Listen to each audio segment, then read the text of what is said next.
Merry Meet, Annie here. I wanted to do a topic video. Just been a little bit busy and I hadn't gotten around to doing any recently, and I'm going to do something that I haven't done, I think, for quite some time. I'm going to address, in a way, what I believe. How often have any of us spent time in our videos beyond sharing what we do or what we have to explore and therefore share what we believe, what our personal gnosis is, what we experience that brings us to our personal truths. Why I was tempted to bring this particular discussion to us, and I do hope I see some video responses on this one, is I went to a seminar today. It's the first of a three-parter that my UU church is doing on what comes next, an exploration basically of what happens when we're no longer physically here. And the first session, which is the one today, focused on near-death experiences. The person who presented it is a professor emeritus who has taught philosophy and comparative religions, and also the power of creative thoughts and ideas. And he shared information on studies that are currently being done in the scientific and medical community that explore near-death experiences. And this will eventually get to a place in this video where I address the concept of belief. Studies are showing the commonalities in near-death experiences that folks report back that happened. And I wrote them down because I journaled a lot during the presentations today. It was a fascinating set of presentations. And these are the things that they experienced. Almost universally. A sense of peace and joy. A feeling of the separation of who they were from their physical body, whether they were in a room and saw themselves or whatever the experience of being out of their body was. Light seemed to be very present, and sound seemed to be very present. Sometimes loved ones, if not loved ones, a sense of others around them. A feeling of life review. And when he said that, I thought, does that mean life flashing before our eyes as we die? It was more a sense of having a sense of what we made of ourselves, having a sense of what responsibility we took or did not take in our lives, but not in a way of judging oneself. There seemed to be a wisdom that these folks were sharing about, I screwed up and I failed, and now I can see it, now I can understand it. So it wasn't a negative judgment of oneself, but an understanding of when they truly were connected to and living in spiritual relationship to their lives and when they were not. They had some sense, a shared sense of another realm, another existence, even if it felt differently. There was sometimes a portal or a gateway, something they had to go through to get there.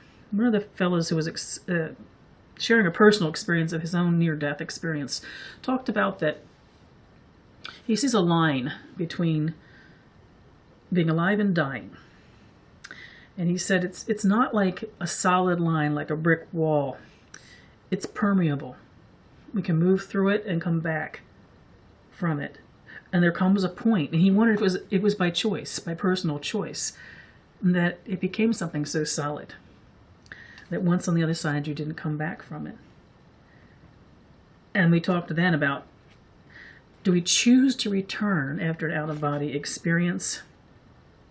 Was it manifest anyway, or was it by our will? It was very interesting.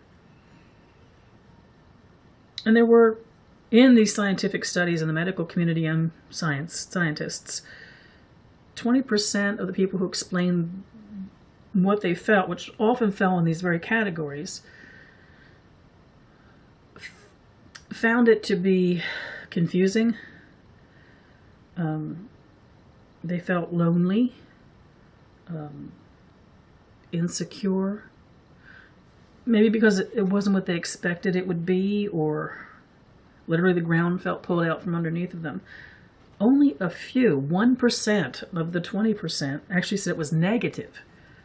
Although 20% did say they didn't know what to make of it. They were confused. So, we were asked to share the experience we've had, or verifiable experiences of loved ones that resounded as truth regarding near-death experiences. And I was listening to the people who were sharing. There was a lot of sharing. This audience were almost all senior citizens. They've had lots of challenges themselves on near-death, and they've also attended a lot of deaths, as I have. And I was listening to them. I've never had myself a near-death experience. I thought.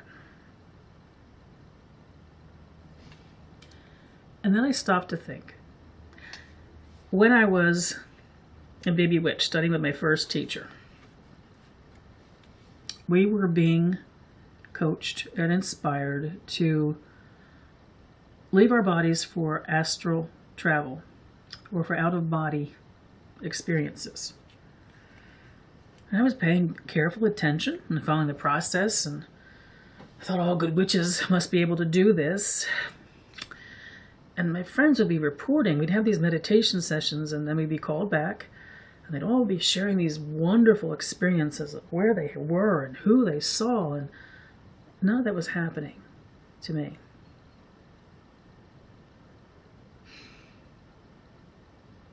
I really felt like I was failing, that I just couldn't do what others were doing. And I realized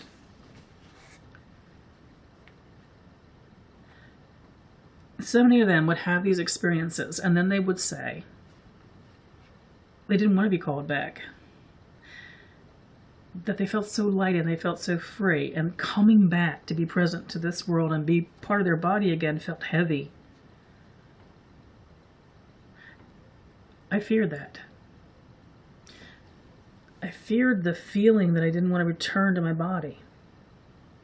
And I think that is what kept me, for a long time, from having experiences that were not physical. Experiences of me in another dimension or possibility. And then one day, off I went. One of these guided meditations obviously got to me, and off I went. And it was glorious. I'm not going to deny it was a wonderful experience. But guess what happened? When it was time, when we were called back, I settled back into my body, and I experienced it as a miracle of creation, as a very mysterious, very complex physical manifestation of who I was. What came out of that was two very different things. For the first time, I had a personal gnosis which led me to my truth that we do exist separate from our bodies. There's an intellectual part of me that wanted to think that as truth, wanted to know that. But I always wondered if I was just trying to talk myself into it because it was a popular thing to believe in my circles. And then I had an experience of who I could be separate from my body.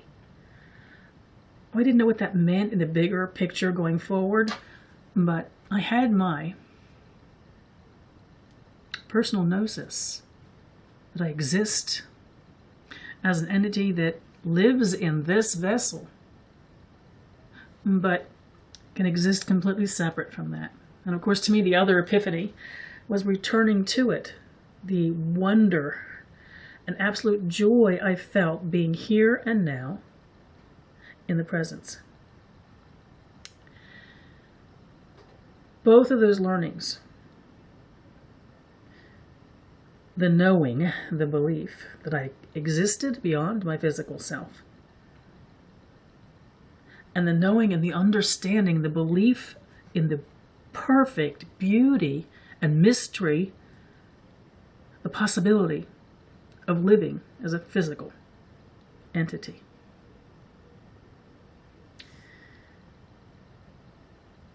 this experience is so different for each of us.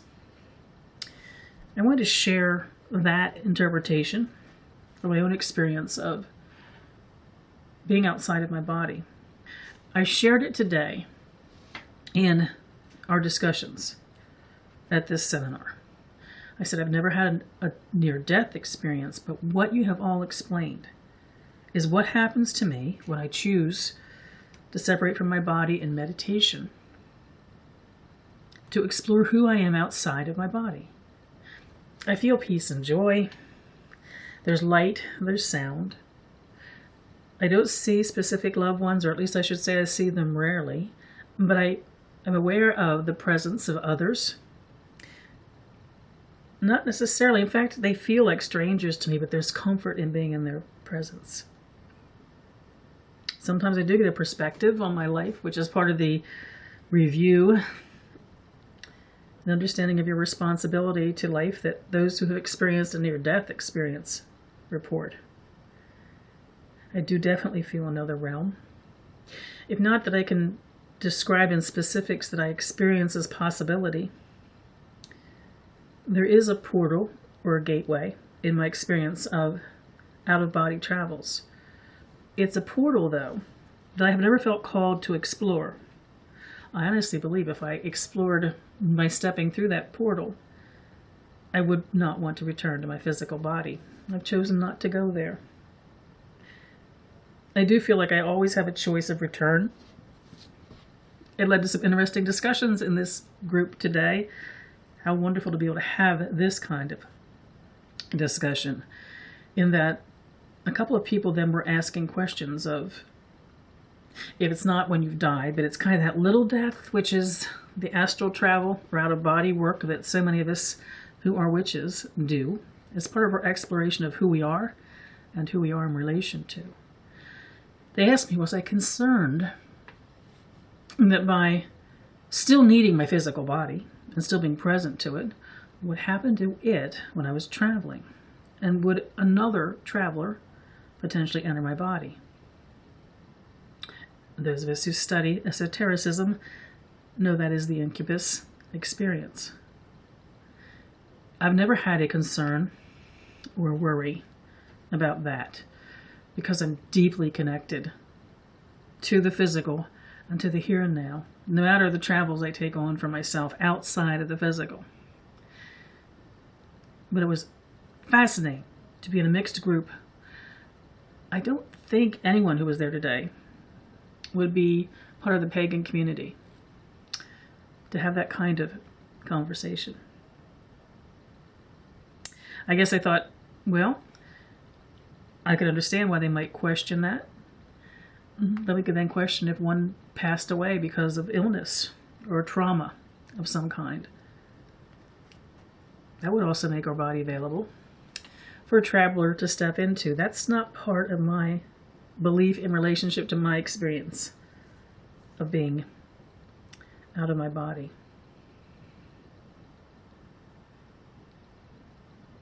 How linked, I wondered, was my experience of being out of my body as a spiritual practice? Even when it's not a spiritual practice, a meditative practice. How like death is that? Is it a little death? Is it a death that I choose to experience as I also choose to return from it? How different is it from near-death experiences? What they were describing as near-death experiences is what I experience when I separate from my physical body to explore who I am outside of that. Others joined in. Those who meditate deeply and go places in their meditations to discuss their beliefs aligned to who we are and what our possibility is outside of the vessel, which is our physical body. I'd love to know what your thoughts are about if you travel, why you travel, who you are outside your body, how it feels when you return to your body. To me, it seems like The only reason I explore outside the physical is to learn and grow and experience another aspect of who I am, even to the point of transformation, and to return to my wholeness in the here and now with that experience and with that wisdom.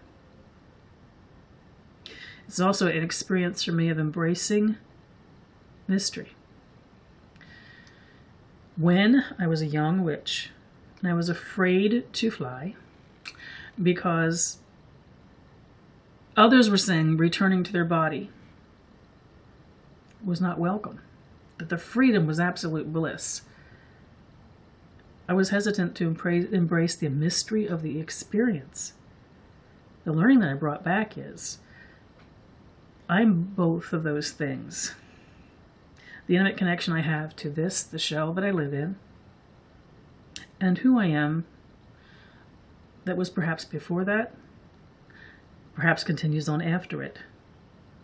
But no matter is a willingness to explore, to be spiritually and energetically curious, and to be content that there are unexplainable things that come from the place of mystery. I don't know for sure what it is I touch on when I journey in this way,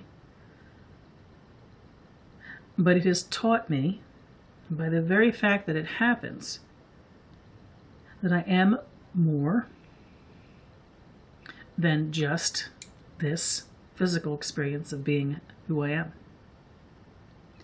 It's also made me feel beautifully more connected to the possibilities this physical body, this life that I'm living, gives me to journey and to transform and continually becoming more, growing into, you could say, my own wisdom. I've learned to be unafraid through this experience, what I call traveling or journeying. You might call it astral travel. You might call it an out-of-body experience. To me, it is not in need of so fancy a term. I simply travel in a way different than I travel in the physical. The thing it has taught me, other than that astounding epiphany, the revelation of my personal truth, is I exist in more than just the physical sense. It also taught me to be unafraid. I've often said in videos when I've been asked about how do you protect yourself when you feel like you're being psychically or spiritually or energetically attacked. But if you know who you are, you know yourself, nothing can touch you. And I think that a lot of my experience of traveling, of journeying beyond the physical, of being able to fly in literally with mystery, fly into mystery and return from it, it's probably one of the central things that makes me who I am as a witch. You can't touch this. I know who I am physically. I know who I am energetically.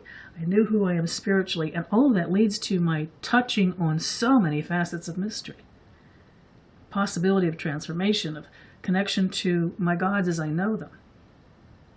A sense of always becoming and learning and transforming. You know, we don't talk about belief an awful lot at this point in videos on YouTube. It's hard to express belief. It's hard to put it into words. There is no way I can capture the astounding freedom and inspiration and damn, I knew this all along, that was my first appreciation when I traveled. I'm not just this, but I am completed by being part of this. My physical possibilities and my non-physical possibilities. Perhaps it's difficult for us to share beliefs, the intangible, because we're still struggling ourselves with the validity of them. Do I talk myself into believing that I travel? or did I travel? I could doubt the veracity of the experience, and therefore not be willing to share it. I might be challenged or ridiculed. Someone else may experience it differently and therefore say, I've got it wrong. But being part of a community of trust, something I wish we were pendulum swinging more towards right now in our community, is that we don't have to declare proof. We can declare what is for us and have it be accepted. When we share belief, it's another chance to find out who we have some things in common with and celebrate that, but it's also an opportunity to learn from those who experience things differently than we do. It's why I came to this community a long time ago. At the point at which I joined the YouTube community, that was the environment. It was almost a sharing of constant curiosity and wonder. It was very non-judgmental. There's been time it's swung to a place that I wasn't sure that I wanted to be part of anymore. In all honesty, it's a bit there right now. But when you've been here long enough, you've seen it return to a place of deep sharing, where it's still fun to report what we do. It's still fun to share what we have, but we can discuss belief and inspiration, the poetry of our spirituality, the magic of the physical, and the magic of the ethereal, and go into mystery exploring together. So this video is about a firmly held belief that I exist outside of what you see talking to you now. It's not something I've talked myself into. It's not something I believe because someone said it is true of us, that we live on or live on many levels. For me, it's a personally verified truth. You'll see it as unverified if you haven't had a similar experience. But to me, it's truth. It's not easy putting out something so definite, knowing it could be challenged or ridiculed or made light of by others. What do you believe is the sum of you? What have you experienced of yourself that is deeply and purely and intimately physical? I came to appreciate this so much more after I first traveled, because coming back to my body was not a heavy experience. I didn't turn into stone. I turned into a physical, beautiful, perfect celebration of life and living, and beginning and endings, and the small births and the small dyings that are so much a part of being physical. In all honesty, for me, it put me very spiritually connected, deeper than I had ever been before, with a God as I know him, living and dying over and over again. And I also had the epiphany, the verifiable truth as far as I was concerned,